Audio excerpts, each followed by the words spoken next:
कुरौनगढ़ एक ऐसा गांव जिसे देखने वाले कहते मानो समंदर के बीच तैरती कोई शांत नाव हो। सुबह यहाँ चिड़ियों की चहचहाहट से शुरू होती और रातें मिट्टी की खुशबू में डूब जाती। गांव के लोग सीधे, साफ और दिल के उजले थे। लेकिन इस गांव की एक खास जगह थी जहां कोई भी पैर नहीं रखता था, कुरौनगढ़ की कोठी। वो कोठी गांव से थोड़ी दूर पुराने पीपल के पेड़ों के बीच छुपी हुई थी। लोग कहते वहां कुछ है, कोई है जो दिखाई तो देती है पर इंसान नहीं लगती। शाम का समय था। अचानक आसमान पर काले बादल छा गए। दो गांव वाले धीरू और कैलाश बाजार से लौट रहे थे। अरे लगता है पानी बरसने वाला है, चल जल्दी।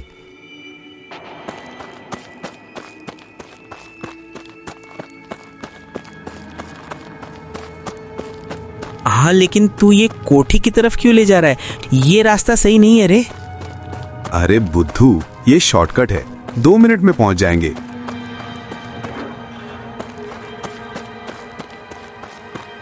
लेकिन जैसे ही दोनों कोठी के पास पहुंचे, बारिश मूसलाधार हो गई और ओलावृष्टि शुरू। एक एक ओला माथे पर हथौड़े जैसा गिर रहा था। अरे रे, मेरे माथे का तो कटोरा बन जाएगा। कोई छत ढूंढ भाई। धीरू ने घबराकर चारों तरफ देखा। सामने वही कोठी दिखी। चल उधर भागते हैं। नहीं, मैं वहां नहीं जाऊंगा। तो बारिश में नहा, मैं तो अंदर जा रहा हूँ। और वो दोनों चाहे डरे चाहे घबराए, ओलों की चोट से बचने को कोठी में घुस ही गए।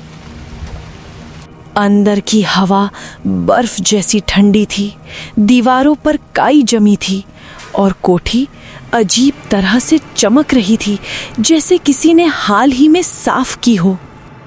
अरे धीरू, ये कोठी टाइम ट्रैवल मशीन जैसी क्यों लग रही है? बस चुप, जब तक बारिश रुके यहाँ बैठ। तभी एक आवाज आई, कौन आया? कौन आया? दोनों का दिल उछलकर गले में आ गया। धीरे धीरे उन्होंने गर्दन घुमाई। कोठी के कोने में एक सफेद बालों वाली अद्भुत सी बूढ़ी औरत बैठी थी। वो कुछ बड़बड़ा रही थी। मुंह हिल रहा था, लेकिन आवाज जैसे हवा बोल रही हो। अरे भाग धीरू।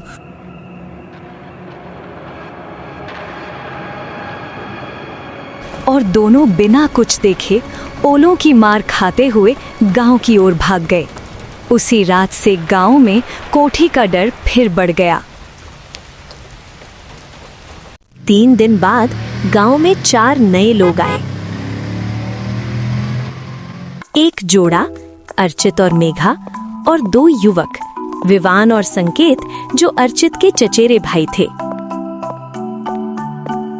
गांव के चौपाल पर गांव का मुखिया हरिदास बैठा था। नमस्ते, हम अर्चित, मेरी पत्नी मेघा और ये मेरे भाई। हम यहाँ एक कोठी बेचने आए हैं जो गांव के पश्चिम में है। पूरा गांव हक्का बक्का। लोग फुसफुसाने लगे। कौन सी कोठी? अरे राम। हरिदास धीरे बोला, बेटा, वो कोठी हम आज भी नहीं छूते। वहां एक औरत दिखती है, परछाई जैसी। पता नहीं जीवित है या। मेघा हंस पड़ी। ओह प्लीज, लोग डराकर कहानियां बना लेते। अगर सच में कोई औरत है, किसी ने वीडियो बनाया होता ना। चलो यार, आज ही देख कर आते हैं। कल ही कागज फाइनल कर देंगे।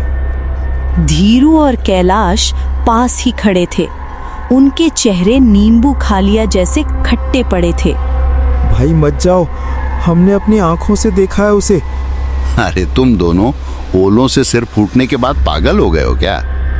और वो चारों कोठी की ओर निकल पड़े।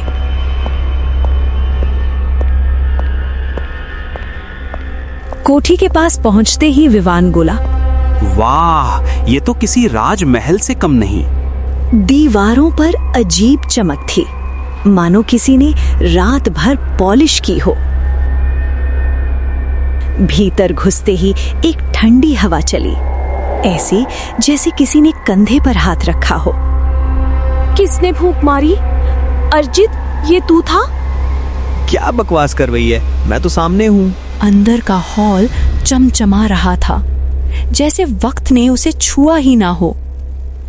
तभी कौन आया? कौन आया?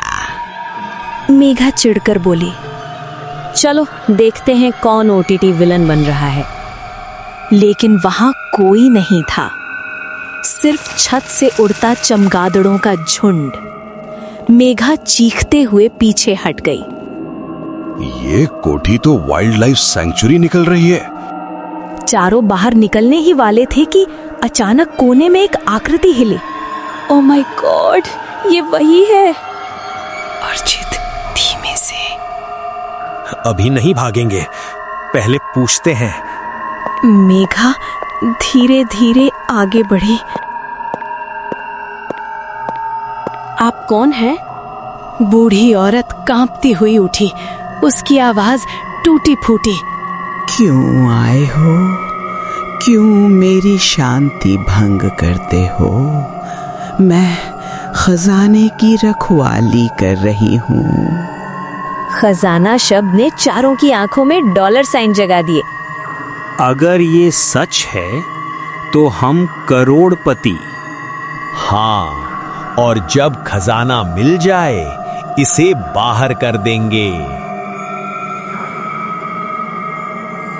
चारों ने कोठी छान मारी, लेकिन कुछ न मिला। वो लोग अगले दिन फिर लौटने वाले थे। गांव में खबर फैल गई, कोठी में खजाना है। गांव के 100 से ज्यादा लोग साथ हो गए। अगर खजाना मिला, गांव के विकास में लगेगा। सब ने कोठी का पत्ता पत्ता उलट दिया, पर कुछ नहीं मिला। तभी नागू नाम का बूढ़ा किसान बोला, इधर देखो, ये दीवार के पीछे का हिस्सा टूटा है। मलबा हटाया गया, नीचे पुरानी सीढ़ियां थीं। सब नीचे उतर गए। तहखाने में अंधेरा, गंध, जाले, चरमराहट। संकेत की नजर एक भारी लोहे के संदूक पर पड़ी। संदूक ऊपर लाया गया।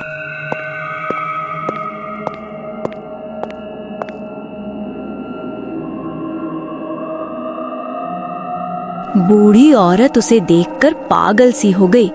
मेरा खजाना, मेरा अनमोल। संदूक खोला गया, अंदर किसी नवजात का कंकाल था, सब सन। बूढ़ी ने बोलना शुरू किया। उसका नाम चांदनी था। वो इस कोठी में अपने पति और ससुर के साथ रहती थी। उसकी एक प्यारी बच्ची थी, लक्ष्मी। लेकिन उसका ससुर पागल था। वो सिर्फ लड़का चाहता था। उसने एक तांत्रिक के कहने पर लक्ष्मी की बलि चढ़ा दी।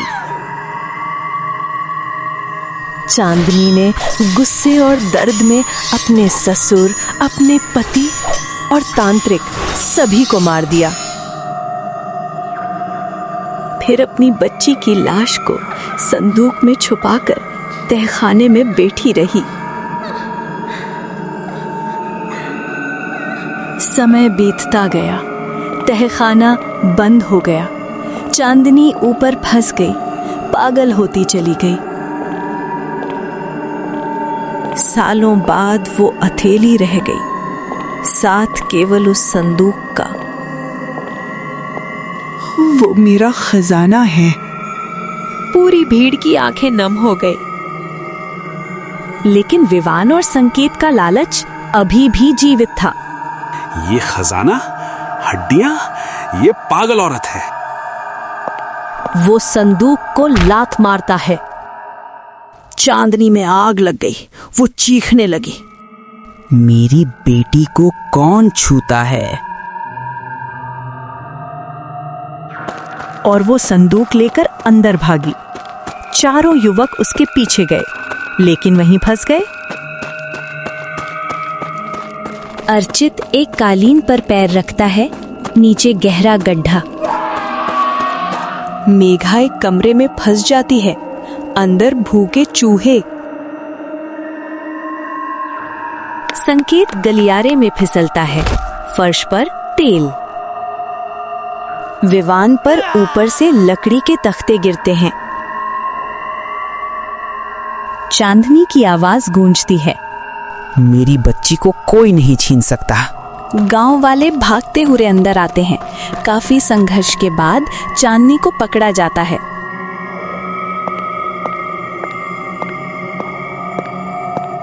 पुलिस आती है। अर्चित और उसके भाई झूठ बोलते हैं। सर, ये औरत हम पर हमला कर रही थी। हम कोठी बेचने आए थे। पुलिस पूछती है, कागज कहाँ है, सबूत कहाँ है? चारों के पास कुछ नहीं। गांव वाले भी समझ जाते हैं कि ये चारों हवेली हथियाने आए थे। खजाने की झूठी कहानी सुनकर लालच में आ गए थे। चारों गिरफ्तार हो जाते हैं। गांव वाले मिलकर उस बच्ची का विधि पूर्वक अंतिम संस्कार करते हैं। चांदनी फूट फूट कर रोती है। उसकी बरसों की पीड़ा बहते जाती है। पुलिस उसे मानसिक चिकित्सालय ले जाती है। वो जाते जाते बस चिल्लाती है, मेरी बच्ची, मेरी लक्ष्मी। गांव वाले कुछ महीनों में कोठी को बदल देते हैं।